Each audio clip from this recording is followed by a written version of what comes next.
In today's video, I'm going to show you how to copy style in Google Sheets.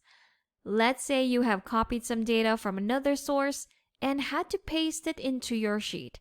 Some have retained its format, and in order to copy the format that you already have, all you have to do is to copy style by using the Paint format. Let me show you how to do it. So we're going to select first the style that we want to copy, then click on Paint format on the toolbar. Once you've done that, now just select on where to paste it. And there you have it. You've successfully copied the style to this cell. Let's try that again. One more time, select the style or format you want to copy, click on Paint format, and now we're going to apply it to the rest of our text. And there you have it.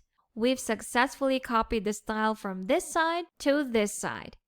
And that's how easy it is to copy style in Google Sheets. Thanks for watching. If you found this video helpful, do leave a like and subscribe for more helpful videos. See you on the next one.